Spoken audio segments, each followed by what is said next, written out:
waaw kay mbokk yi kon yëf yi noonu la affaire informatique la ak internet bi macha allah donc ñoo ngi woon ñu fàttali leen ñoo ngi ak sunu mbokk sunu soppe Haj Aymirou Samb donc mu nekkoon ci présentation wu produit yi nga xamante ni fa tabarakallahu ak partenariat yi nga xamante ni moom la amal ak ay structure yu mag te lépp nag mooy rek wuti njariñ rek indi ngir ñun ñëpp ñu bokk séddoo macha allahu taala mu doon expliquer li ñuy wax Sempaa ba yaakaar naa ñi déglu ñëpp gis nañu sax Haj Ndiogu ak Haj Makhtar dugal nañ site internet bi gaa yi ngi koy xool fi mu ne nii macha allah mooy www.sempaa.com Sempaa comme Sempaa plus 1A donc .com di site internet boo xamante ni ku ci dem lépp li ñu wax fii di nga mën a gis yeneen information ak yeneen i xam-xam yu fa nekk ñun ñëpp ñu mën koo jariñoo bi ci des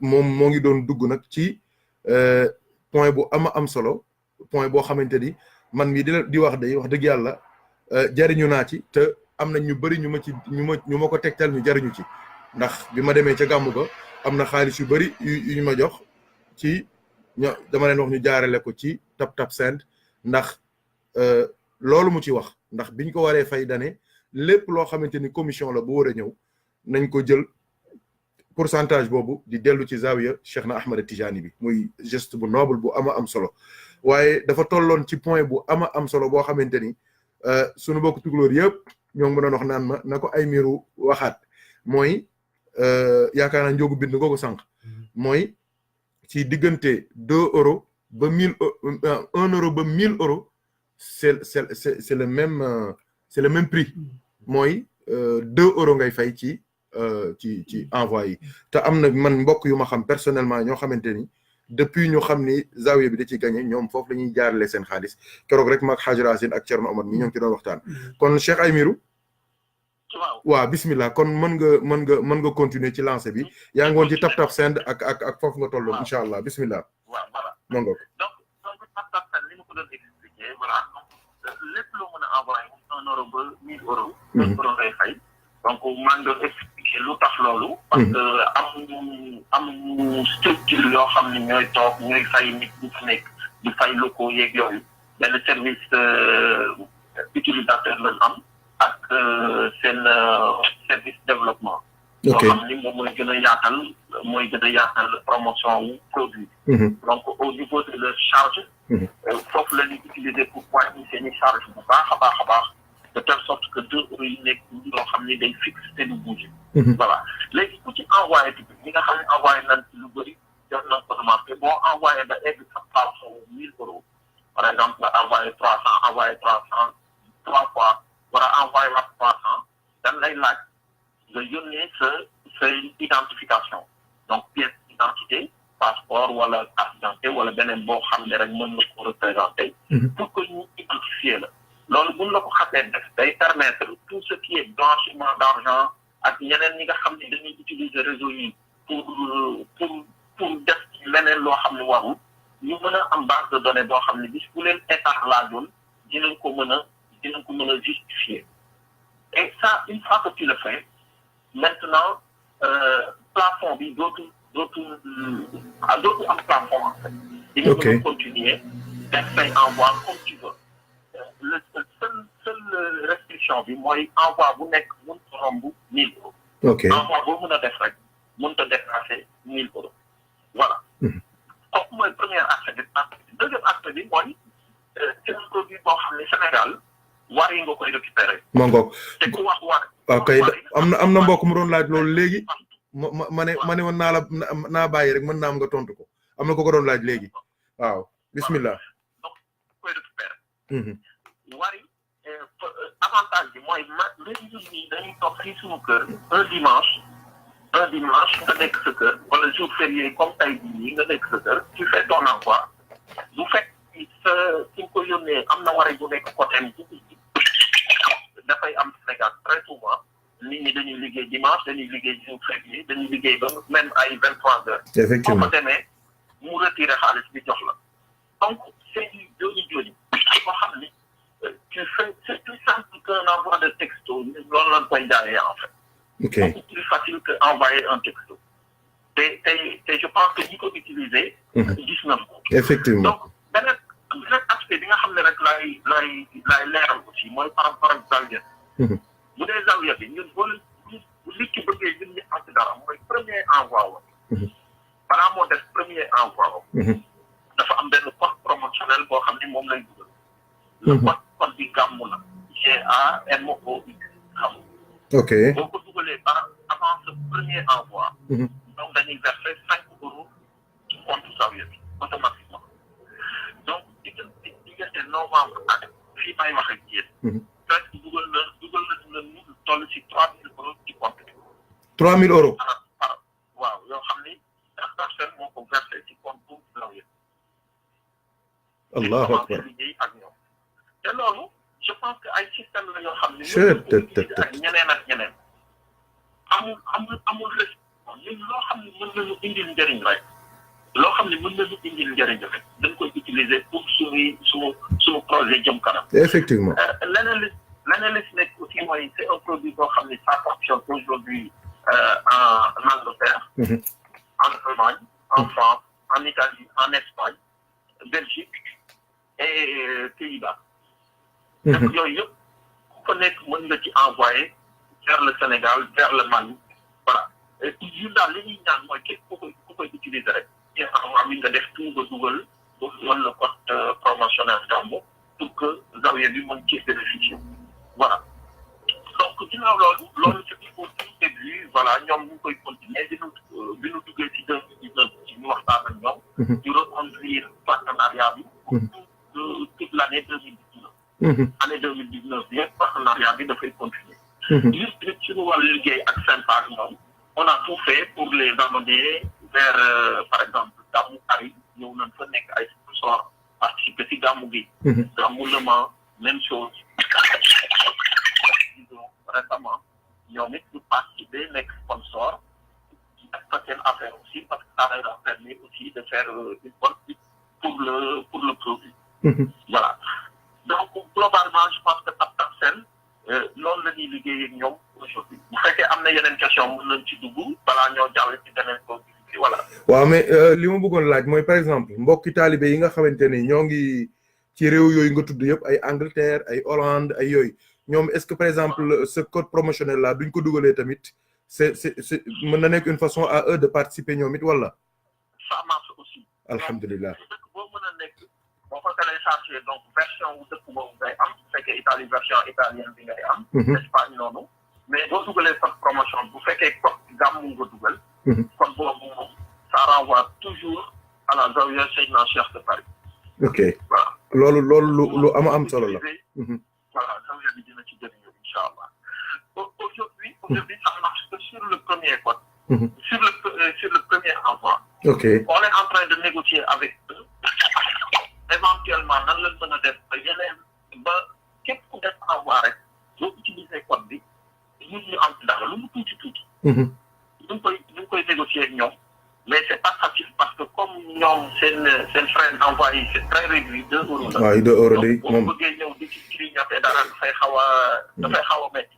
mais bon lépp négociation la ndànk-ndànk rek on verra bien si ça va porter ses fruits. léegi bala ngay dem ci beneen point bi dafa mel ni keroog am na benn àjjuma yaa ngi doon wax lu xaw a mel noonu ci ay taxawaay yoo leen di waajal pour peut-être gàmmu gi pour mangook demandoo bi ak tamit sax même ay billets yu gën a woyof ak yooyu loolu tamit waaw kooku tamit dëgg la parce que li ñu remarqué mooy bëri na nit ñoo xam ne si biir di Sénégal voilà yu bëri ku nekk suivant ce planning suivant say date de vacances donc ñun li ñu négatoon ren mooy fexe am sax au moins benn vol boo xam ne li ëpp si ñun dinañ ko mën a jël ba on a discuté avec Air Sénégal International ban def ñu benn proposition bi ñu defoon par rapport ak gàmmu bi di ñëw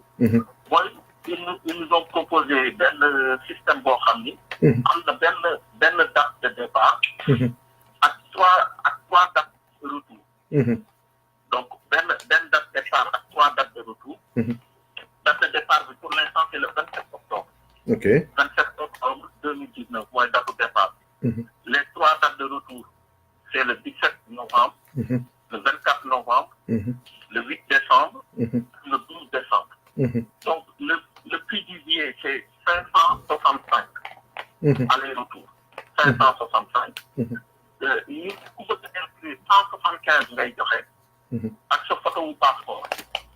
ñu inscrire la léegi am nga fii ba le 27 septembre pour fay sa billet complètement. donc bu la neex nga dugal bu la neex fii ba le 27. voilà képp koo xam ne nag bëgg nga dugg ci loolu. Mamadou Gueye. moom mooy centralisé fi mu toll inscription. bu zaawiya bi Mamadou. waaw waaw. ak suñu beneen mbokk bi tudd Bachir Ba. Bachir waaw. waaw moom mooy secrétaire général Moutahabina Filaay bu 19e. si. ñoo organisé gàmmu bi nga xam ne moom la fi Sëñ Mbaye di présider. voilà donc ñoom ñaar ñooy centralisé demande bi. ok xam naa ne après sax dinaa la envoyé message bi. comme ça ngeen am information yëpp. incha allah ñu yaatal ko. ku ci bëgg dugg rek mën cee dugg mais daal objectif bi mooy. ñu demandoo parce que demandoo bi tamit impact bi ñu am. mooy par exemple bu ñu débarqué aéroport. avec une centaine de jeunes tidianes jeunes et vieux tidianes ñu ñëw pour gàmmu Tiwaawan. wala pour gàmmu fi rek. ñu ñëw day am beneen impact boo xam ne da koy def. comme les organes de presse seront sur place. ça te permet de faire passer des informations par rapport ak yow. activités yi nga xam ne. daayira tijaan yi ñu ngi koy bëri fii en Europe. parce que parfois li ñuy manqué mooy visibilité. effectivement. te yooyu ay période yoo xam ne. buntu boo fëgg rek mën na ubbee. dëgg la. mais loolu nag na fekk nga teew. voilà li ñu bëgg mooy ay délégation yu mag ci génn France ñëw ci gàmmu bi ñu mën a jàllale aussi toutes les informations pour vous faire passer surtout par rapport ak Zawiya Seydina Cheikh bu Fatick. donc c'est moom ñun mooy suñu leitmotiv. dëgg la mooy premier mot bi nga xam ne moom la ñuy génnee fépp fu ñuy waxee. dëgg la waaw parce que li may wax gars yi toujours rek nee naa leen d'autres projets promesse la. waaw kubar d'autres projets promesse la et promesse moom liñ ci xam mooy tenir ko. waaw. mën na yeex mën na yàgg. mais nag promesse la boo xam ne dañ ko war a tenir. wallahi.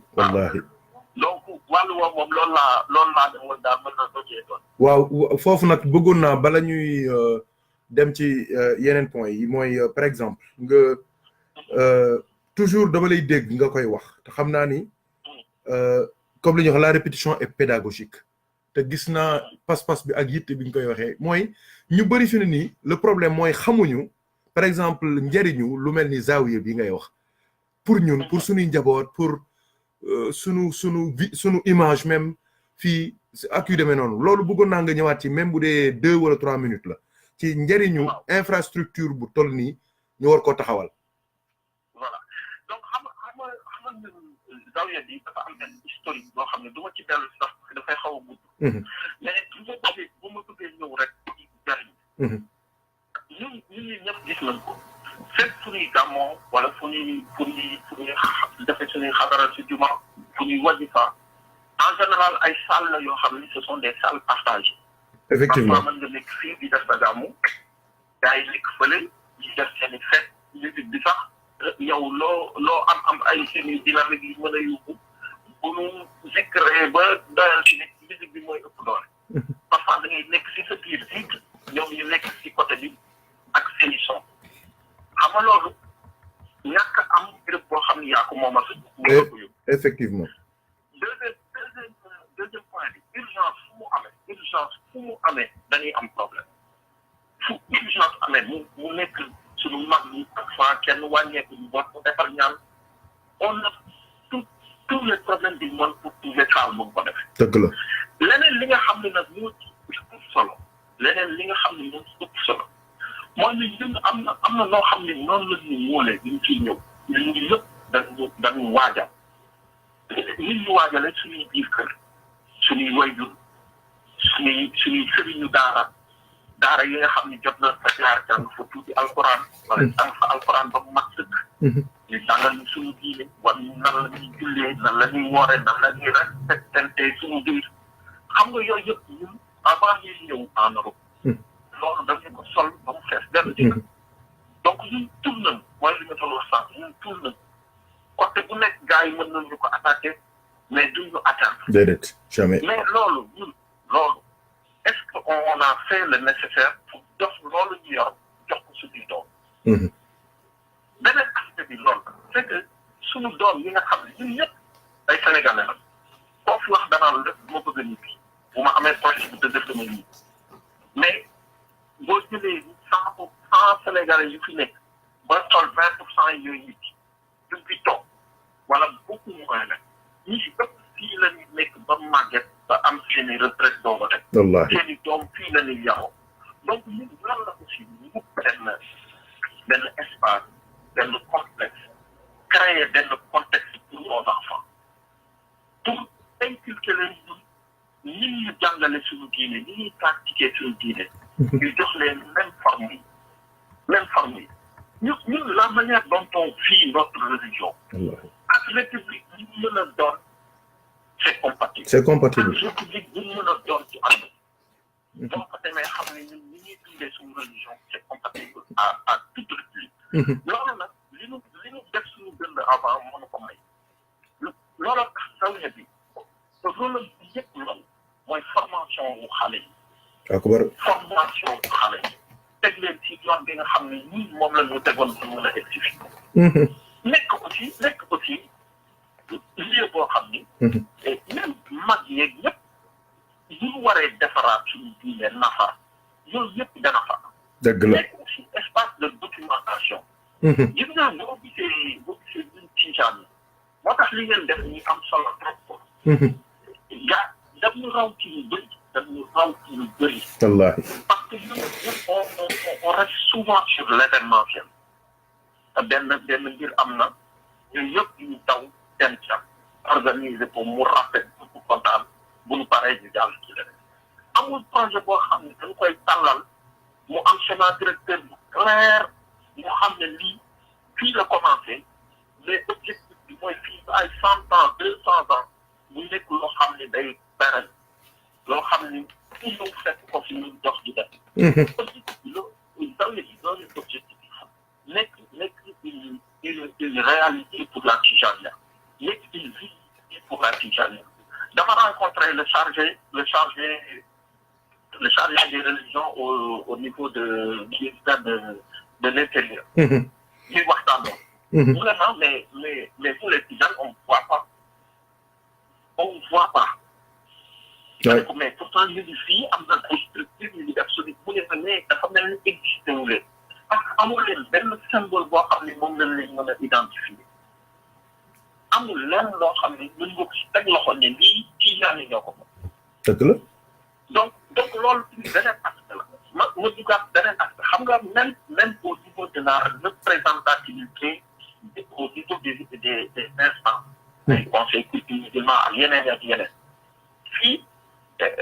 bu ñuy jël représentant c'est en fonction de superficie bi jàkka bi nga xam ni moom ngeen am. loolu moom dama koy wax bi du tax juste pour Tijaan mais communauté noire bi yëpp la. effectivement. mais on est presque boo duggee ci instance ay turcs yoo fa nekk ay marocains ay algériens ay ci ëpp fi mu toll Turquie ñoo ci ëpp. pourquoi parce que le gouvernement turc aide les associations turques à s'installer et avoir des mosquées ensemble. te loolu c'est légal xam nga dañ naan financement mosquée certes financement extérieur gars yi da nga koy contrôler bu baax a baax. mais nag bu fekkee origines yi sont bien tracées mu nekk loo xam ni état bi accepté na ko et ça peut se faire et ça se fait donc ñun communauté noire bi amuñu assez de représentants. donc il faut même des instances qui décident pour l'islam. effectivement. te ak lu ñu la wax nag décision yi foofu la nga koy jël donc boo ko nekkul yow da ngay subir rek doo nekk jamais dans l'action. wallaahi. te yooyu yëpp nag ay rôle la yoo xam ne zawiya bi daf ko war a jouer. beneen aspect bi nga xam ne peut-être que moins important mais tout aussi important mooy parfois da ngay am ay problème d'hébergement kër jiw lay dal wala ole xel lañ ko jëlee yooyu yëpp dañ ne complexe bi bis bu ñu ko amee liñ si bëgg mooy def ci loo xam ni dafay am zone d'hébergement espace d'hébergement. Effectivement. kilifa yi ñu fi ñëwee ñu mën leen a dalal am espace de formation am espace de conférence. yooyu yëpp dañ ko bëgg loo xam ni li jëmmal Tijaniya bi daal fii ci France fii ci Paris moom lañ bëgg te je pense que Occident Europe moom fépp baax naa am zawiya fépp mais je pense que Paris c'est le cœur. Ah, c'est le cœur du waaw c'est l'un des cœurs du monde. war a toog effectivement waaw. macha allah.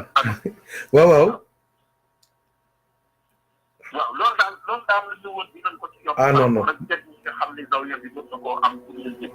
ah macha allah intervention bi am na solo te xam naa ni suñ ko déggee dinañ ko gën a bàyyi xel bu baax surtout mongook sunu taxawaay ak sunu teewaay parce que représentativité dafa am solo absence baaxul en plus de cela ñun la puissance démographique bi ñu am ci tariqa tijaniya de 300 millions donc ça doit se prouver par des infrastructures à la taille de cette envergure donc incha allahu taala ñoo ngi ñaanat yàlla subhanahu wa taala mu gën ñoo dimbali ba projet bi ak yéene yi ak xalaat yëpp yàlla mën ñu ko mottali su ko waaw allez-y bismillah allez-y. Aujourd'hui par rapport ak zawiya bi am nañ aussi ay systèmes yoo xam ne on les a mis en place. waaw kay bismillah.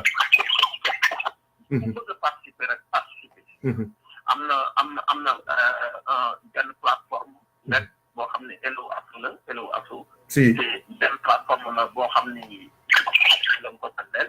ku fa dem mën nga def sa versement ponctuel bu fekkee 50 euros nga am ko yéene ko zawiya bi mën nga ko xasaat. bu fekkee ni tamit da nga bëgg chaque mois yore sa 10 euros bëgg ñu dugalal la ko ci zawiya bi c'est vrai on ko envoyé. ñu envoie bi on met ça en place. ok on le met en place très rapidement. bu fekkee ni carte bancaire ngay fayee aussi boo duggee ci boobu. mën nga def sa prélèvement ponctuel wala nga def sa prélèvement mensuel. te loolu rek moo mën a jox doole zawiya. effectivement parce que voilà les idées sont là. voilà structure beeg orientation beeg lépp leer na suñu bopp. mais dafa nekk loo xam ni xaalis moo koy taxawal. dëgg la de. te xaalis bi ci liñ la war a jugee avant tout.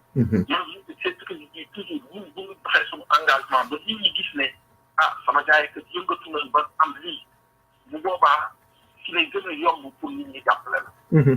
ci lay gën a yomb pour nit ñi jàppale la am un montant conséquent ñoo teg ko ci table bi. mais lii ñun ñoo ko dajale ñun taalibe yi. léegi nag jàppale leen pour ñu am suñu doy. donc loolu tamit xam naa ne après dinaa envoyé lien yi. incha allah ngeen gën ko dugal. incha allah nit ñi nit ci mën a barkeelu rek barkeelu. incha allah waajal tamit benn journée de collecte de 10 incha allah. waaw yaakaar naa ajjuma la de ajjuma bii di ñëw bi topp. mooy ajjuma bu njëkk ci weeru koor. ma ngoog waaw kay. donc journée de collecte la boo xam ne pour zawiya bi. dafa daj tamit defaale suñuy wàllu suñu xadara juma julli fa timis def suñuy ndogo naat na waxtaan yeeg ñëpp daal. ñu koy defee fële ci Salma incha allah. terme bi nag neex na ma loolu terme jaayante bi neex na ma loolu. waaw jaayante waaw soxna yi ñoo ko choisir. waaye si am na solo. kon kuy ñëw rek daal di am loo indaale sa poche. am loo indaale sa poche. waaw kay incha allah ñi sori tamit mën nañoo yónnee. incha allahu taala léegi mbokk yi suivre ñoo ngi leen di wax ne comme sànq rek question yi ku am question booy laaj doo ko bindee dinaa ko mën a jot le Hadj Miru donc moom it su paree incha allah dinañ dugal lien yi ñu wax yëpp ci en commentaire incha allah comme ça ñëpp mën koo jot xam naa ni waxtaanu zawiya bi du jeex waaye incha allah donc périodiquement rek heure bu ñu sentir le besoin rek donc mën nañu def incha allah live ñu mën cee waxtaan. waaye comme sànq ni ma ko junjee woon ak Thierno Omar dafa mel ni terme bi sëñ Aymiru utilisé sax dafa mel ni terme pulaar la lady men du dëgg waaw waaw donc ragal naa loolu tamit Thierno lu am solo la ci ñu bàyyi xel ne ñun kat dañ naan fii la ñuy nekk su paree ñu ne dañuy ñibbi su paree ñu toog fi am fi soxna su paree ñu ne duñu kii wàcc fi njaboot gi dem su paree ñu ne fii paj mee gën ñu mujj fi toog ba dee fi te loolu dañuy daal léeg-léeg tamit même bu dul loolu dee day dikk dee almawtu la baxtatan day bette te léeg-léeg tamit du fekk nga waaj te wax dëgg yàlla man keroog dafa am benn jigéen bi ma demee Layle Rose foofu laay joxe Thierno mu introduire loolu noonu jigéen bi ne ma mais est-ce que c'est vrai que yonent bi moo wax ne kenn ku nekk bu mu tëdd te deful testament ma ne ko effectivement xadisu yonent bi la ma ne ko waaye loolu dafa am lu muy junj mooy nit ki dafa war a préparer deewam ma ne ko loolu lay junj su ko defee nag ma ne ko léegi bu njëkk da nga daan bind sa testament mais léegi mën nga ko def sax audio wala nga def ko note sa téléphone pour wax li nga bëgg ci sa dund ak soo faatoo yi nga bëgg ñu topp tool la ko kon l'islam du religion boo xamante ni danaan yëfi kat lépp yàllaa ko yor yàlla ba mu ko yoree tamit daf ñu ko joxaat donc Thierno loolu nga ubbil ci xaaj Aymirou mu ñëw ci projet bu am solo bi ñuy wax Leydi Men nga xamante ni ñëpp ñoo ngi doon xaar yëpp waaye bii tamit lu gaa yi di déglu la di xaar di bàyyi xel incha allah bisimilah Thierno Omar. ok sëñ Aymirou ñoo ngi lay ziar mbokk yi yëpp ci taxawaay yi nga am ci diine gi ak tariqa bi ak Sénégal maanaam li yëpp Sénégal la ëmb day wax ne Sénégal yëpp moo ci mën a jëriñu ci njëriñ yi fi tudd yëpp daanaka ñëpp mën nañ cee jëriñ donc di leen jaajëfal rek ci seeni taxawaay yi ngeen ci am doole sant yàlla rek surtout ci yi ngi fi andi ci ay njëriñ xamante ne ci lépp ci ñun lay delluwaat danga koy yónnee te muy delluwaat ci yow ndax mbirum zaawiya bu ñu ko waxee suñ mbir la ñun ñëpp ko bokk day tax ñu nga am nga téye li nga am moo gën ngay ab donc di ñaan yàlla rek yàlla na ñu ci yàlla jàppale surtout tamit ci li nga ñëw ci wàllu li nga tudd fii nii léegi Leydi Men Leydi Men donc nit ku nekk yaa ngi li ñu naan picc a ngi ci kaw mais xel maa ngi ci suuf donc day laaj kon kenn ñaanul yàlla dee fi waaye du ku ñaanul yàlla dee fi tamit loolu du la teree dee fi ber nañu fi dee du loolu moo nekkoon nekkuloon seen xel du loolu lañ bëggoon ku nekk da nga ñaan yàlla boo faatoo nga faatu say digg mbokk surtout Sénégal moom ku nekk bu doon sa sago da ngay dëgg sa biir dem ba Sénégal dee fa donc comme que luy bett la lu ñu war a di waajal la ba pare ngeen utiliser foofu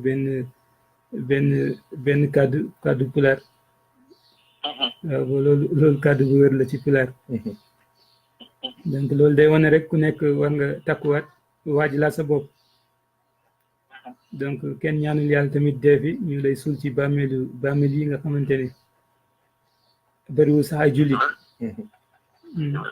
te boo ko deful tamit da ngay mujj sonal say mbokk rek ndax dañ lay cotiser ak yu demee noonu rek lañ lay defal waaye fu ñu jaar ñu yóbbu la donc nga boole ko sa dund tamit day baax day loolu tamit ci fonk boppam lay bokk waajal sa bopp ci fonk boppam lay bokk donc loolu yaakaar naa bépp jullit bu ko dégg tamit war na ci am cawarte war cee góorgóorlu ku nekk mooy li ñuy wax rek ku nekk kenn ñëw fi pour dee da nga ñëw pour def li ngay def rek pour ñibbi te dee moom day bett fu mu la fekk rek foofu la donc te ñëpp xam nañ fii moom nekkul ku dee Dakar ñu yóbbu la Touba wala ñu yóbbu la Tivaouane wala ñu yóbbu la Fouta xamante ne dañ lay luyal oto rek fii moom avion moo la yóbbu te avion bi li ko yóbbu day diis donc ku nekk rek mun cee waajal boppam gis ci boppam daal xam ne lii njëriñu ñëpp la ñëpp mun cee góorgóorlu fekk leen ci seen xalaat bu rafet lii gis-gis bu rafet la xalaat bu rafet la ku si koo xamante ne tamit bokkoo si woon tamit nga jéem a bokk rek ndax sa njëriñ la léegi-léegi mun nga sàggane dara fekk xamoo fooy mujj ku xamul foo mujj nag da ngay waajal sa bopp ñoo ngi la si jaajëfal di rafetlu bu baax di rafetlu li nga si wax yëpp ñaan yàlla dëgëral taxawaay yi ma jox seen moom xëy na dina moom it ci sànni. waaw bismillah Hadj Amir directement rek dugal ñu ci Lady Men moom gaa yi yëpp a ngi koy xaar. waaw ci wàllu Lady Men. waaw Lady Men donc ñun ça fait man sama bopp. maa ngi ci dugg mars 2018. waaw. donc avant ñun ñëpp je pense que ñu ëpp ci ñun am nañ ay assurance rapatriement de corps. ñenn ñi ci seen banque lañ ko amee ñenn ñi ci yeneen organisme. mais ñun bi ñu amoon suñu banque c'était plus cher parce que 144 € laa doon fay par mois par rapport ak assurance bi donc bi ñu gisee Lady Men ak li ñu doon proposé c'était beaucoup plus intéressant. boobu liggéeyee bu ma woon sax ak ñoom donc ñu proposé moo gis ko c'était intéressant ma changé sama bopp jël ko bi ma ko jëlee tamit tout de suite parce que ñi ma mettre woon en contact xam nañ aussi li ñu doon liggéey par rapport ak association bi. parce que l'année dernière rek 2018. man sama bopp rek am na 4 collectes yoo xam ne def nañ ko fii pour delloo ay nit Sénégal. léegi ci. 2018. effectivement yoo xam ne def nañ ak yeneen yoo xam ni am na te peut-être yëguñu ko ñun sax ak yeneen yoo xam ne am na te peut-être ñu yëgu ko. te parfois ñi ngay collectal sax am na ñoo xam ne xam nga leen yéen a bokkoon nekk fii am na ñoo xam ne nit ñi dañ lay dégg rek xam ne yaa ngi yëngatu ci mbir mi ñu ne la ñu ne dañ fi am mbokk bu wàññeeku ñu war ko delloo te loolu ñu lu doy pour delloo. mu nekk loo xam ne tamit consulat wu Sénégal daf ciy liggéey. mais ñoom budget bi ñu yore mënut a delloo ñi nga xam ne ñoo fi wàññeeku ñëpp. ba ci léegi bi ñu demee gis consul bi nee nañu chaque année il y a 350 autorisations yu ñuy signé pour nit ñoo xam ne dañ leen war a rapatrier Sénégal. 350 par an. 350. bu ko wàññi. te loolu Paris donc benn signature par jour donc ñu premier objectif. ah oui c'est vrai. bi ñu ci duggee. premier objectif yi moo doon ket jeex fi ket pour delloo nit Sénégal moo doon premier objectif yi mooy loolu mu jeex fi deuxième objectif yi mooy trace bi ngay teg sa njaboot boo fi jugee trace bi nga leen koy di nga leen di teg mu wàññeeku. parce que benn fu nekk loo xam ne day bett kenn mënu fexe préparé ko ba xam jour ban lay. déedéet. bis bu ñëwee coono ak njàqare bi nga xam ne mooy nekk ci njaboot bi nga xam ne mooy jur lanu ñàkk wala doom lanu ñàkk coono njàqare boobu rek nga ñëw tegaat ci beneen njàqare moo xam ne mooy loolu la ñuy def ba suñu koor bi yóbbu ko denc ko Sénégal. wallahi parce que denc bi fii mën na nekk de mais denc bi fii c'est beaucoup plus cher que yóbbu nit ci Sénégal. ah bon. fii nit ki mais oui parce que fii nit ki fi lay denc da nga koy loué képp ku fi ci cimetière fii France place bi nga tudd bi nga tënk da nga ko loué. am na ñoo xam ne dañuy loué sur 20 ans am na ñoo xam ne c'est 25 ans am na ñoo xam ne plus et ça peut aller facilement aux alentours de 10 000 €. Facilement. aux alentours de. 10 000 €. 10 000 €. mooy ñaata CFA. Ndiogu. bari na 6 millions et 6 millions 500. waaw 6 millions 500. waaw. ah ma ngoog. te loolu. yóbbu néew cher na. loo xam ni daf lay garantir ñu denc la fa éternellement. dafa am période par exemple boo ko luyee 25 ans. bu 25 ans yi jeexee. te renouvelé woo baay bi. corps bi dañ koy sulli li ci des ñu incinéré ko def ko cendre. loolu lay fonctionné. système bi fii loolu lay fonctionné. allahu akbar. gis nga moo tax ñun suñu culture xamuñu loolu suñu culture xamu ko suñu culture xamu ko ñun nit ki ba wàññee ko da nga lay waajal defar la ba nga jekk. def la ci disposition yi ci war ñu jébbal la ci borom. wallahi def nag dina ñaan ñun loolu la xam. dëgg la donc bi ñu ñëwee ak léegi nen man liggéey naa ci bëggoon na avant commencé proposer nii. parce que projet yu nekk amoon na fi. te li ñu doon bañ aussi mooy indil suñu communauté loo xam ne amul garantie yu wóor. garantie yi ci nekk derrière Europe assistance mooy garant principal. Europe assistance. je pense que ñëpp xam na ko. dëgg la avant ñu jël Europe assistance discuter nañ ak yeneen maison d'assurance yëpp. ba am accord Europe assistance pour mu mën ñu accepter conditions yi nga xam ni moom lañ ci posé woon conditions yi ci njëkkoon moo doon respecter traitement bi selon le rite confessionnel musulman. parce que comme ni ñu koy waxee noonu que ça soit musulman am na ñoo xam ne ay animistes la am na ñoo xam ne ay chrétiens la am na ñoo xam ne sax amuñu diine parce que léegi même produit la boo xam ne c'est toute l'Afrique. ok tout le Sénégal kese Afrique yëpp la. du pour Sénégal kese. tout Africain peut y adhérer. donc nit ñi li ñu bëggoon surtout ñu respecté ko par rapport ak suñu culture mooy ñu nit ci wàññeekoo ñu def le maximum pour accélérer procédure bi pour mu dem. donc ñu fii dañ lay garantir ne dans les 72 heures il va partir. dans les 72 heures Ndiogou. dans les 72 heures il va partir. deuxième condition bi moo doon le billet accompagnant. comme ñun suñuy tradition dañuy def parfois 47 jours. donc ñu ne billet de retour nañ ko def open jusqu'à 40 jours. ki nga xam ne moo koy dundee bu ko neexee mën na toog 40 jours Sénégal ñu jël ko indiwaat. ok. bu ko neexee moyen lay doon. am na yeneen communauté comme ay Pawla yeeg yooyu yenn communauté ivoirienne ñoom seen dëkk bu ko gaaw a yóbbu. da nga koy garder. da nga koy garder par exemple pendant 1 mois ou quelques jours parfois même plus. si. am yu ñu def loo xam ni seen i tradition la. effectivement da ko yóbbu. dëgg la loolu ci leen ko proposé ñoom dañ leen par exemple bu fekkee ni nit ki wàññeeku mën na 1 mois yi nga xam ni ci porte funèbre bi lay rester 1 mois yooyu assurance bi moo koy jël en charge. donc on a fait le maximum pour intégrer réalité yu bëri yi nga xam ne am na ci suñuy pays africains yi. te Europe assistance rek ñoo accepté woon dem ci sens boobu avec aussi les prix qui vont bien.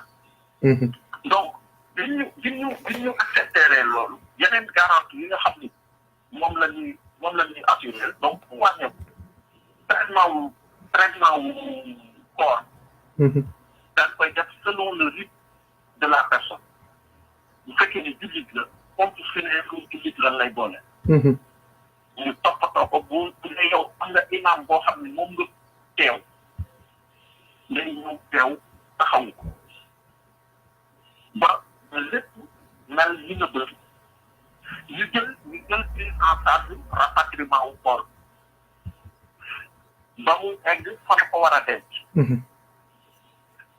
am frais de cercueil yoo xam ne tamit assurance bi moo koy jël en charge. am billet aller-retour. pour kuy gunge dëkkuy. billet aller-retour bi ñaari billet lay doon bu fekkee ci gaañu xale la doom la. dañuy jël billet pour waajur bu góor ak waajur bu jigéen. ñu am aussi aide familiale boo xam ni mën na egg ba 1525 euros donc 1 million de francs CFA. mën na fa egg mais boobu dafa am condition yoo xam ne moo ci nekk condition yi mooy de facture lan lay defalee remboursement. donc bu fekkee ne am nga ay dépenses yoo xam ne def ko muy fii muy Sénégal boo indee facture yi mën na la rembourser ba 1525 euros. donc yooyu mooy condition yi nga xam ni garantie yi nga xam ni moom la léegi mel di assurer. mu am ñetti formule yoo xam ni moom lañ ko proposé. formule bu njëkk bi formule individuelle la individuelle simple. mooy li nga xam ni nit ki nga xam ni muy góor jigéen moom kese moo fi nekk. yorewu fi borom kër yorewu fi soxna moom kese moo nekk. mu bëgg assurance. kooku mën na ko jël à hauteur de 50 € par an. 50 € par an. Deuxième formule bi kooku la mooy il faut mu âgé maximum de 64 ans. maximum bu fekkee romb na 64 ans. bu fekkee romb na ko bu ci 65e année. formule individuel senior 98 € la par an. 88. ak bu nekk 98. 98 €. waaw par an. ok. parce que tamit compagnie d'assurance yi. ñun ñëpp xam nañ leen du ñu liggéey benn format. xam nañ ne le risque est beaucoup plus élevé ci personnes âgées. effectivement. donc le coût est plus cher. mën nga ci naan parce que même aujourd'hui assurance bi maximum 70 ans. ok. loolu ñu nekk di ko négocier ak ñoom pour ñu dem au-delà de 70 ans. mais prix yi ñu doon proposé. c'était pas acceptable mënoo ko proposer mag ñu fi nekk. te ñoom nee na risque bi dafa fort tellement que bu ko deful ci prix yooyu donc loolu négociation la boo xam ni entamé nañ ko ak ñoom mais aujourd'hui âge maximal bi 70 ans. ok. mu des beneen formule boo xam ni mooy formule famille. bi nga xam ni nit ñi ci ëpp boobu leen di intéressé. waaw. boobu ça prend le papa la maman. et les enfants. tous les enfants. ok. njabootu africain xam na ni parfois du ñu yam ci benn ñaar. déedéet. donc bu fekkee banque yi dañ lay defal 3 enfants à partir du 4e dafa am surplus boo xam ni mu ngay. ok.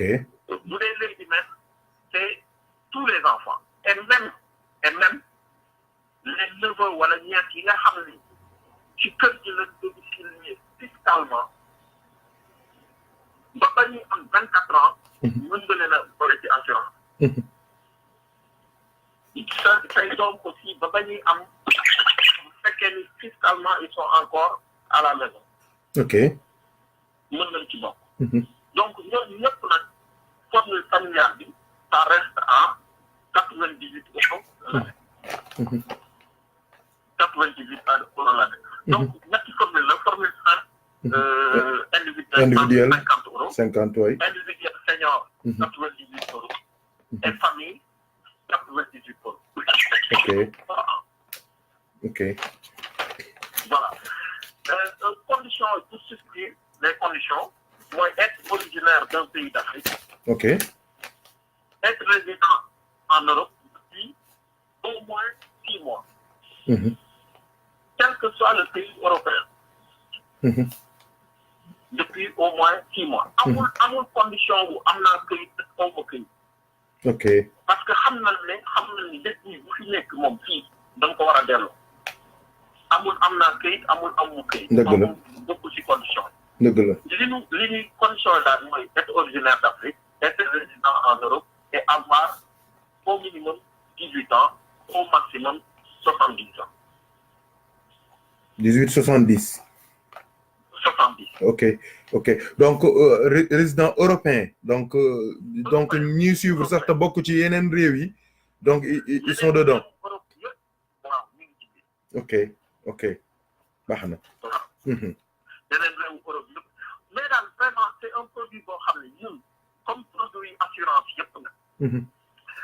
produit assurance masse moo koy doxal. mooy mbooloo. mbooloo moo koy dox. mbooloo moo koy doxal. te ñun gis nañ ni suñu communauté macha allah am nañ ci mbooloo. dëgg la am nañ ci mbooloo après nag suñuy force la ko xawan di perte ba mu. te lii je pense que njëriñ la pour ñun ñëpp. am na loo xam ni je pense que njëriñ bi sax jarul nit yi nekk di ko expliquer nee naa assurance bi ku ko jël ñaamoo yàlla utiliser amul kenn ku koy jël ñaan yàlla utiliser. wallaahi. te kenn ku koy jël aussi ba cotiser lu la mën a yóbbu. parce que bu ñu jëlee formule simple. formule simple muy 50 euros. Puis bu ñu war a rapatrier pour c'est aux alentours de 4,500 euros. Donc bu fekkee ne 50 euros ngay joxe par at. il faut que ñu cotiser 100 ans. reprendre foofu dafa griller tuuti. dafa ne par exemple bu fekkee ni commune industrielle nga jël ngay cotiser 50 euros par an. pour nga cotiser 5 000 euros. il faut que nga cotiser 100 ans. 100 ans. waay. waaw donc 2500 euros rek bu ko jàppee rek 2500 euros pour nga cotiser 2500 euros. formule individuelle. pour nga cotiser 2500 euros. il faut que nga cotiser 50 ans. xam nga loolu kon kenn mënul cotiser lu la yóbbu mënta nekk amul kenn ci ñun ku mën a cotiser lu la yóbbu. déedéet. donc mbiru maas la mbiru booloo.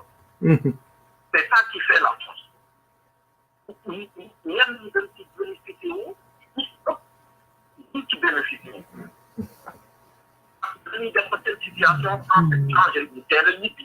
dellu Sénégal wala ñu arrêté seen voilà am na loo xam ne daal dina fexe ba seen situation changé ñu ci bénéficié wu. waaw quand même. donc maas bi rek moom moo koy defal.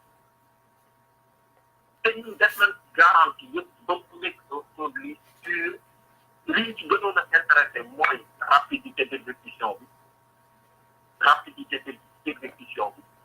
bu amee 72 heures boo ko waxee 72 heures c'est pris en charge dans les 72 heures le corps est rapatrié au Sénégal wala au Mali wala au Burkina wala bu fekkee am na nit yoo xam ne ci dañu bëgg a garder seen corps pendant 30 jours 31 jours bi ñëw doo ko delloo. si loolu possibilité la loo boo xam ni daay.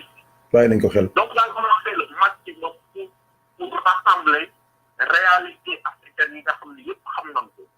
ci biir produit yi que mën ko proposer suñu mbokk africain yëpp ñu mën ci jëriñ. globalement daal présentation baa ngi noonu. bu fekkee ni am na ay questions wala ay leeral tamit sans de compte si mën nañ ci dellu. waaw donc question bi njëkk a taxaw mooy par exemple pour Sympa c'est clair on a mis les liens sur Mongok en commentaire pour ñi bëgg a xool am na ñu bëri sax commencé nañ di ko gëstu donc mais concernant Ladymen est-ce qu'il y a une plateforme wala page Facebook. Il y a une plateforme. ok boo xam ni plateforme web la dinaa leen envoyer après lépp li nga xam ne rek mooy ci intéressé ñun man en tant que gérant de Sympa. quand tu t'inscris en ligne. dafa am foo xam ni nom association lan lay laaj. le nom de l'association. ñun foofu dañuy préconiser ñëpp def Sympa parce que boo deful Sympa ci nom association bu la neexee mën nga def beneen association c'est comme tu veux. mais boo ko deful ce dossier. amuñu si benn visibilité. ok mais quand on nous interroge par rapport à ça amuñu mënuñu ñëw di dox réponse parce que amuñu visibilité.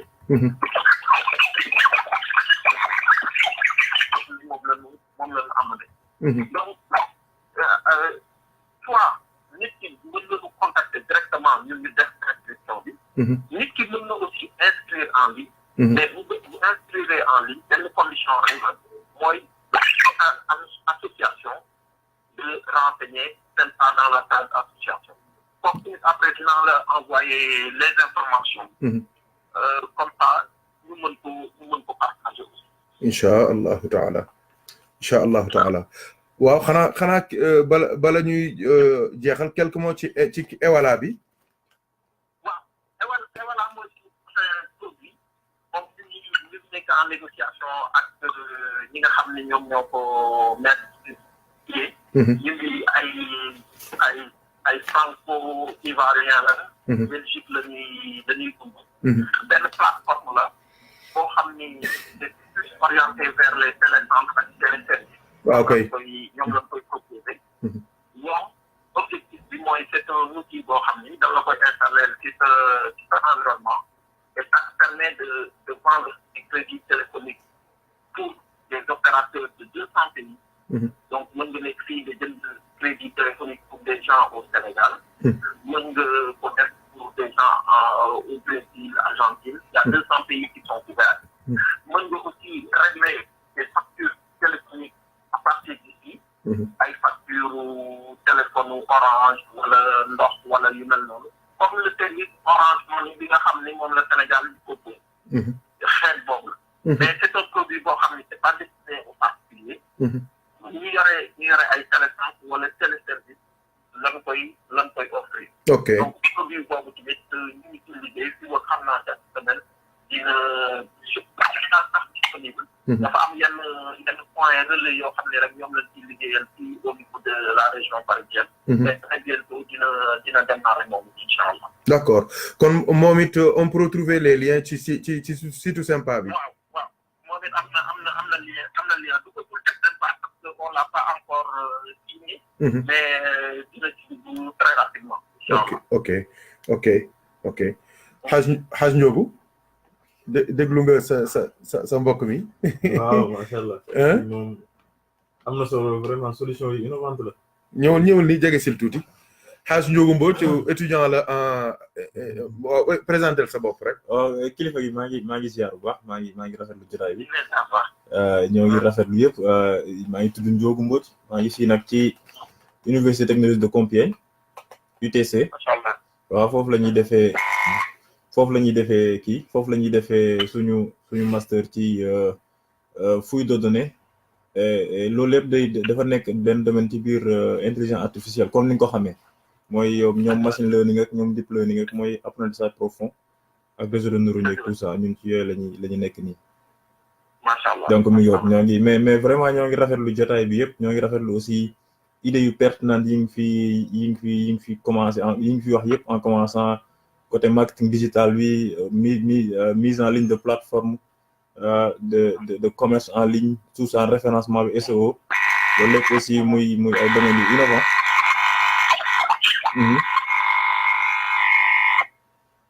te yëpp aussi nekk tamit ay plateforme ak tamit ay outils yu innovants yoo xam ni daanaka day participer ci visibilité tout produit boo xam ne bëgg nañ koo feeñal. donc mais vraiment kii bi tamit li nga wax tamit ci dernier point yi donc man li ma ci gën a en fait dafa am loo xam ni keroog moo def ay recherche mooy li ñu doon wax ci ku faatu fii keroog laaj doon def ay recherche ci internet rek mais prix bi ñu ci wax ni man damaa tiit sax moo ko gisee dafa ne waaw mais lii moom mais pourquoi gars yi di am problème yi parce que fait à Compiègne dama doon dox ba ci yàgg ma gis sa benn cimetière bu yaatu ki ma nekkoon ci bus bi nag ma laaj ko mu ni ma non fii c'est payant tout ça ma ne ko mu ni ma waaw mu ni ma léegi ci laa jël sama téléphone xool Google directement mais daanaka prix bi ma ci jox mooy lii rek mais ñu xam ni mbiri daal mbiri yu doy waar la donc mbiri doy waar la donc loolu tamit muy lu ama am solo loo xam ni aussi ku nekkoon na ko mën a bàyyi xel donc tey aussi li ngeen di apporter ay solution pour faciliter yëf yi tamit am na solo lool sax donc mi ngoog le fait que tamit zawiya bi travail bi nga xam ni yéen ko def ci zawiya bi donc loolu lépp aussi ci collecte de fonds yi lu am solo la ak tamit comme li nga wax sànq da nga wax lu am solo nga ni aussi ku nekk war nga am sa identité ak tamit sa représentativité donc mi ngoog loolu tamit lu am solo loolu comme ni nga ko waxee nii rek c'est visible par rapport ak Turquie c'est visible aussi par rapport ak Marocains parce que fee ñu nekk voilà ay Sénégalais lañu waaye presque dafa xaw a faible mais foofu presque ñeneen ñi nga xam ne ñoo fa nekk ci yeneen nationalité ñoom ñoo fa gën a am doole donc mi ngoog loolu tamit lu am solo te ñun tamit war nañoo am tamit lu am solo parce que Sénégal tamit moom képp ku xam ci àdduna bi xam ni pays bu ndaw waaye tamit yàlla defal na leen loo xam ni donc mi ngoog lu kii la donc soo gisee àdduna bi presque fi boy yu bari ñi ko boyal yëpp Sénégal lañ jógee donc nga xam ni Sénégal ndaw na ci gës rek waaye li mu làmb kenn xamul lu mu donc loolu tamit lu rafetlu la ñu rafetlu aussi passage bi ngeen koy jaarale par Tap Send muy tamit solution bu innovante waaw man bi ma ñëwee may soog a ñëw Hadj Ibrahima Diop man daf ma envoyé woon lien bi sama téléphone par WhatsApp la ma ko envoyé Ibrahima Diop mais yow boobu man ci la ma expliqué mais yow boobu man comme xaw ma woon lan la woon exactement après ci laa ko ni après su ma amee temps dinaa ko gën a laaj mais après moom envoyé na ma personnellement Ibrahima Diop ak Tijane tam dëkk Chartres waaw suñu mbokk talib moom envoyé woon na ma ko mais après mi ngi ko mais daal macha allah vraiment yii moom c'est ay njariñ rek laa fi dégg vraiment comme d'habitude vraiment fii moom lu fi jug njariñ la waaye waxuma ak lii nga xam ne tamit xam-xam la tamit bu ñu mettre en pratique mooy comme li sëñ Modou di wax toujours rek ñuy njaboote yonent bi aussi war nañoo taxaw ba ku nekk aussi fa nga nekk nga am loo proposer pour évolution système bi nga xam ne ci loolu lañ nekk nii te lii tamit vraiment day ñëw day expliquer yëpp da koy couronné bu baax a baax parce que defee yàlla na yàlla barkeel lépp incha allah ko defee ñooy kontaan bu baax nag ñooy kontaan bu baax ci yëf yi macha allah waaw kàddu yi am na solo c'est très clair vraiment bien expliqué voilà te loolu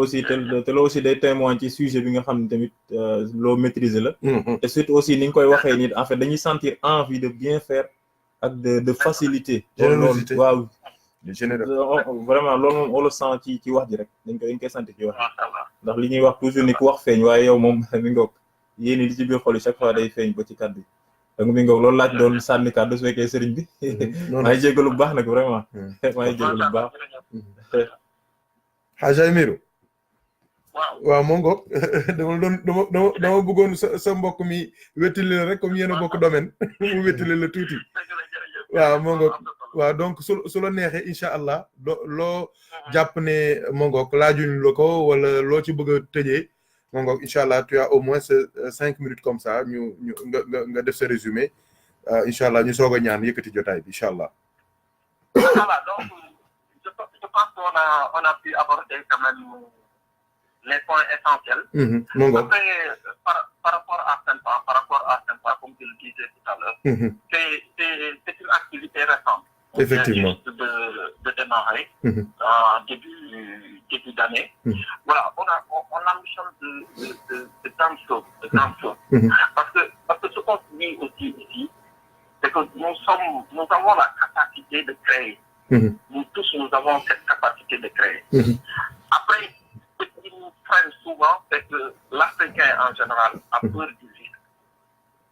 Et je pense que pour développer une activité, quelle qu'elle soit, il faut aussi prendre des risques. Effectivement. Et aujourd'hui, nous tous, on a la capacité de le faire. Donc, l'on réussit, nous aussi, on peut le faire.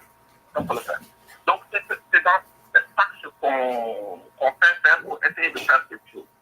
Et par rapport à ce que je disais au début, tout ce que nous faisons, nous voulons que ce soit utile. C'est l'utilité qui est la base de toutes nos actions. Il faut que ce soit utile pour notre communauté. Que ce soit par rapport à ça, c'est pareil.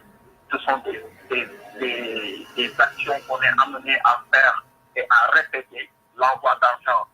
Tout Africain qui vit dans la diaspora fait ce que c'est. Donc, TapTapSend est là pour répondre à ce besoin. Pour les IMEN assurance rapatriement de corps, ça concerne toute la diaspora africaine.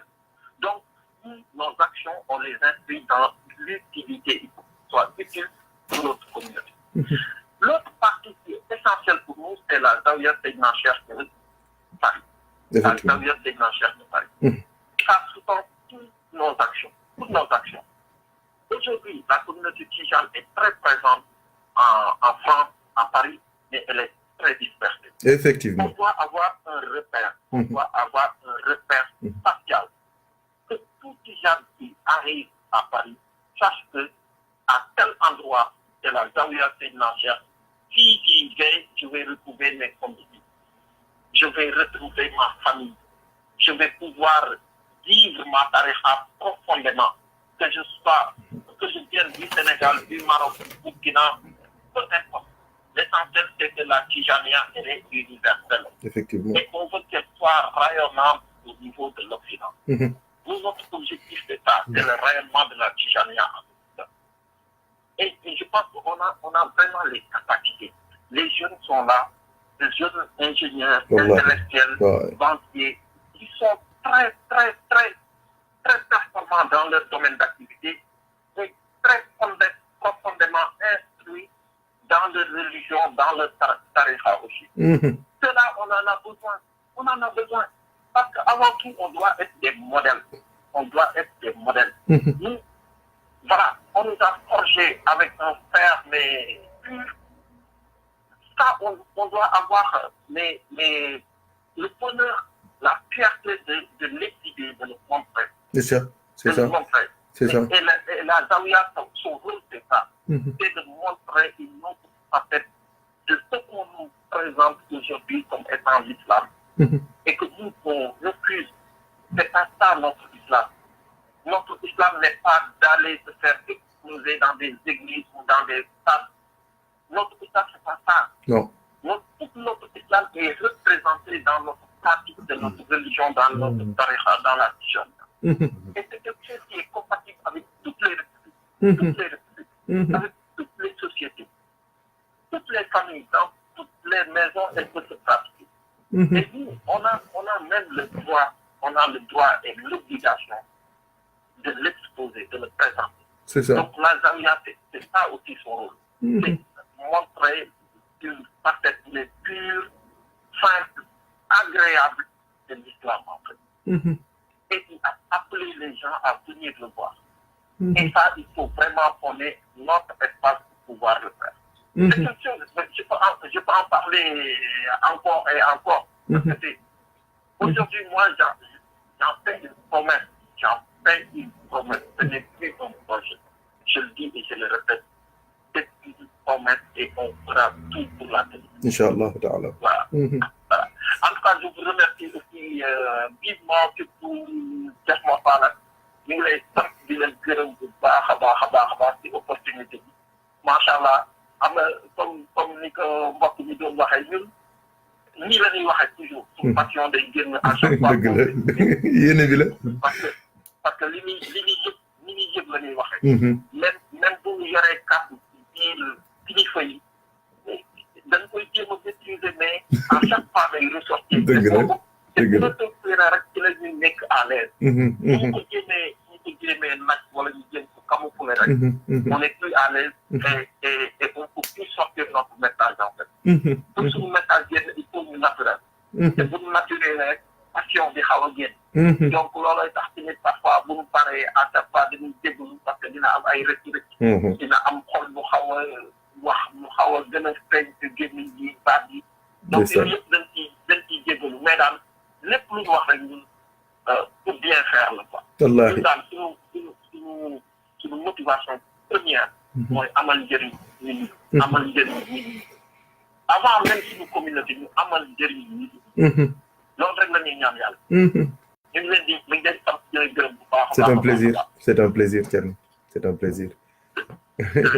moo ngoog kon alhamdulilah dañuy xam na ni Hadj Aymirou ku bari liggéey la ku bari yitte la beaucoup de responsabilité ndax ku ñeme responsabilité la dañ koy yeewi mu mën a dellu ci njaboot ga ñu ñaanalante incha allah bàyyi gars yi su ko defee le travail qui va suivre Hadj Ndiogou est là dina ko def vidéo dina dem ci YouTube dinañ ko dagg français bi dinañ ko defar daal ba ñëpp mën ko jot incha allah ndax ay njëriñ kese moo fi feeñ macha allah jërëjëf Hadj Aymirou jazakumullahu xeyran yàlla na yàlla fay yow waaw kay jërëjëf aleykum salaam wa rahmatullah jërëjëf waaw kon mbokk yi dégg ngeen Hadj Aymirou pour dëggal li muy wax keroog bi ñu nekkee ca Laylé Rose am na benn soudanais Thierno Omar mi moo lire message bi mu bind Thierno Mbaj ne ko man soudanais la damaa wàcc Paris te dama bëgg fu ma wasifa xadarat juma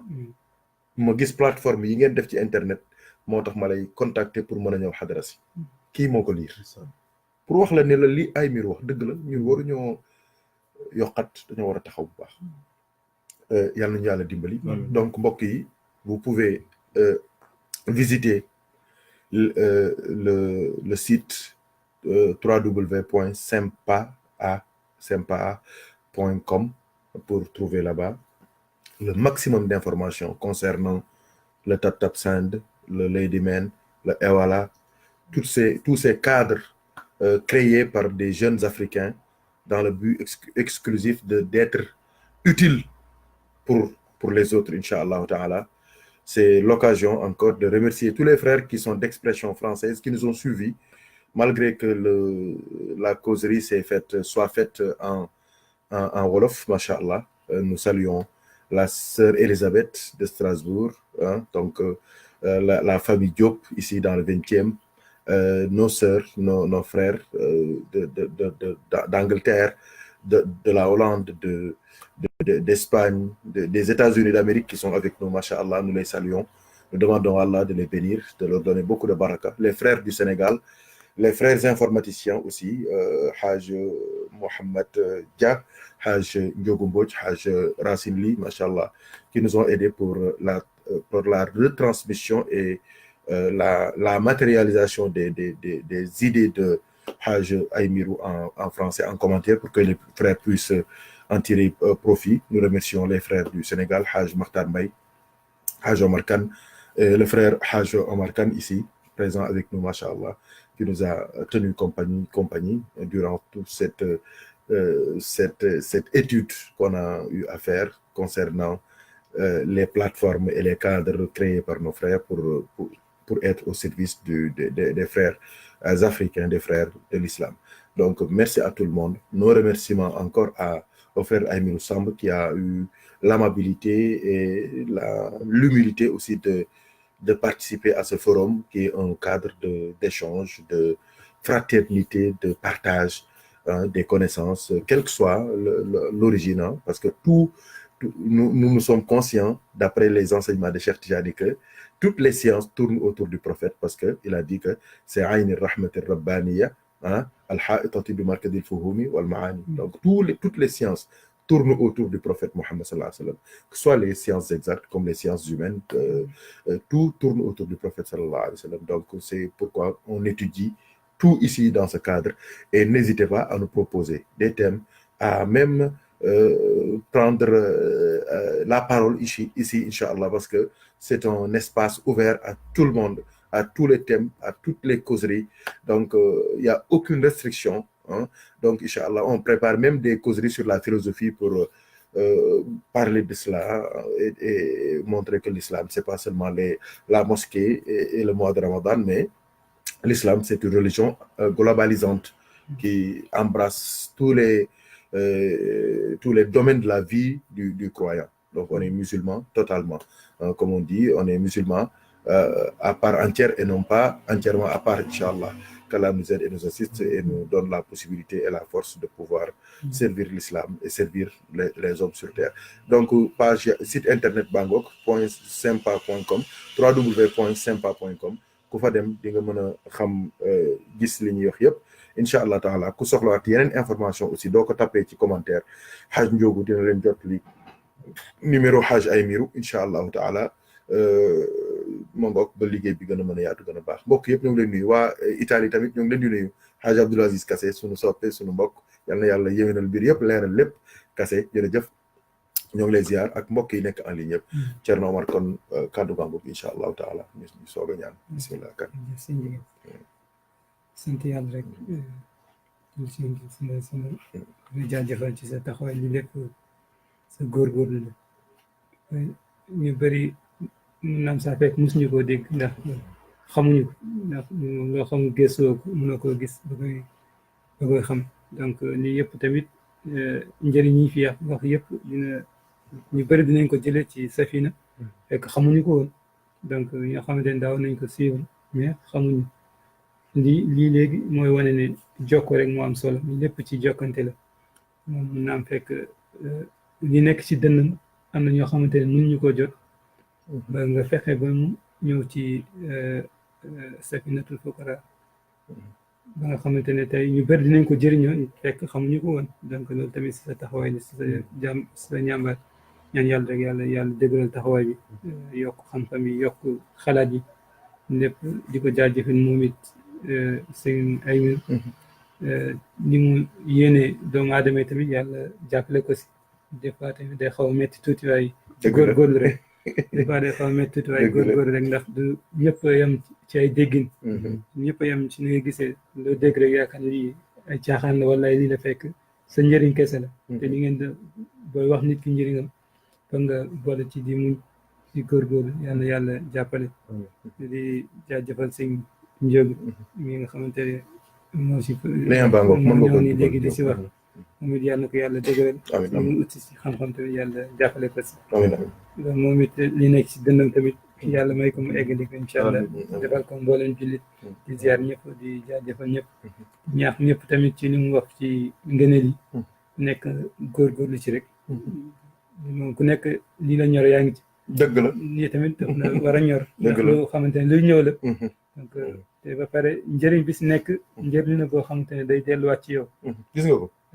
waaw comme ci ni ngay yónnee fere bi ngay joxe xam nga ne boo demoon fële doo ko joxe déedéet te ba pare sa zawiya da si am waaw di ci foraale da si foraale waaw loolu ñëpp nee na près de 3000 euros 3000 euros par ci depuis ñu def plateforme bi ñi yónnee xaalis Sénégal mu dem zawiya bi am na ci 3000 euros te loolu dafa delluwaat suñu poste waaw donc loolu te loo yónnee du pas 2 euros la même bu dee 750 euros nga yónnee ba 1000 waaw loolu kon suñu ngëneel la ñun ñëpp ñu góorgóorlu ci rek di ñaan yàlla ñu yàlla jàppale te defal ñu sutura ba lépp lu ñuy doomu aadama yi taalibe Cheikh yi ku si nekk am na lu nekk sa dënn ci loo war a liggéeyal Seydina Cheikh moom lii moo nekk ci dënnam moom ak ay moromam ñu bokkal liggéey lii moo nekk seen dënn léegi liggéey ko Seydina Cheikh radiyallahu taala ak ku nekk li sa yéene ci sa Seydina Cheikh yàlla na ko yàlla defal amiin di barke yonent bi sallallahu alayhi wa sallam ma delloo la kàddu di jaajëfal ñëpp salaamaaleykum waaleykum salaam jërëjëf Hadj Thierno kontaanati nañ bu baax tey xam naa ne suñu premier mai bi moom ce sera mémorable duñ ko fàtte mukk vraiment kontaanaat nañ bu baax donc comme ni ma koy waxee toujours Ndiogou wax na ko sànq l'islam dafa soxla doomam yëpp on a besoin d'informaticiens de psychologues de médecins de techniciens d'astrophysiciens pour du si l'islam soxlaa rek ñu ñëw taxaw waaw te tey jii dañoo amaat beneen vision beneen facette bu ñëw Hadj Aymirou ndeysaan doo ko gisee ci zaawiya bi ñu bëri sax dañuy jàpp ni ab ustaas la ndax moo ngi soññaate rek taxaw leen góorgóorlu leen noonu lay waxee fekk tabarakallah yàllaa ngi def ci boom xam-xam bu yaatu tey jii ñu bëri découvrir nañ ko macha allah yàlla na ko yàlla jàppale nit ku baax la ku bëgg comme ni ko Hadj Ndiogou waxee yitte lay demee ak pas-pas du sañoon moom affaire bi day taxaw rek léegi lépp pare lépp rafet ndeysaan te du boobaa sax ca ginnaaw lay taxaw bàyyi ñeneen ñu taxaw vraiment muy ku baax yàlla na ko yàlla dimbali kontaan nañ bu baax Hadj Ndiogou ñu jox la nga sànni sa kàddu wala ñuy ñaan incha allahu taala. waaw alhamdulilah sëriñ xanaa di sant rek comme vraiment di xam ne tamit toujours yàlla mi def sutura ba chaque fois nit ñaa ngi taxaw. di ku nekk ak sa la Thierno Omar wax rek moom daa tënk wax ji. ku nekk la nga soxla rek ku nekk ca la la yitteel yaa ngi ca. donc ñun yàlla na yàlla def suñu yitte ñu nekk liggéey Seydina Muhammad sallallahu alayhi wa sallam ak Cheikh Tidiane voilà yàlla na yàlla barke lépp incha allah yàlla may tamit xam-xam comme fan bu gudd ak tamit lépp loo xam ne tamit lu baax la pour ñu mën a orienter ak tamit participer ci lépp. donc mi ngoog yàlla na ko yàlla def ci barke yonent bi sallallahu alayhi wa sallam donc mi ngoog kàddu yaa ngoog sëriñ di jaajëfal ñëpp tamit donc mi ngoog di xam ne tamit ñu gën a soññ mbokk yi da ci wut xam-xam ndax xam-xam mooy lépp ndax comme voilà ku ni ko yonent bi waxee ku bëgg àdduna da ngay wut xam-xam ku bëgg laxe da ngay wut xam-xam ndax xam-xam boo ko amee am nga lépp xam-xam nag donc mi ngoog da nga ciy sonn di jàng di dem di ñëw di réviser bàyyi yu bari wàññi yu bari nga ko nit ñi di nelaw ngay jug di gëstu di dem ko ñëw di répéter di réviser di tester ku nekk sa domaine donc daal ñu bañ a xeeb benn xam-xam te aussi ñu nga liggéey ci bu baax ko defee yàlla na yàlla mottali lépp incha allah te defee sëriñ kàddu yaa ngoogu rek incha allah jërëjëf gërëmaat ñëpp santaat ñëpp rek kontaanaat ci ñëpp rek ñaan laak ñëpp yàlla nañu yàlla boole dimbali may ñu jàmm xéewal sutura teranga ba yéene yi ñu am yëpp yàlla mottali ko wa axiru daawaana an alhamdulillahi rabbil alamin wasalaamu aleykum wa rahmatullahi wa barakatuhu alhamdulillah Thierno Omar jërëjëf yal na yàlla fay Hadj Rachid Hadj Ndiogou jërëjëf gars yi jaa ngeen jëf waay salaamaaleykum Baye Abdou Aziz jërëjëf Dia tey da ngaa xaw a yéex a ñëw tey dañoo teel a tàmbali jërëjëf Dia kontaan nañ salaamaaleykum ñu leen ñu mbokk yëpp jaral ñu leen Aymirou jërëjëf merci encore merci infiniment merci beaucoup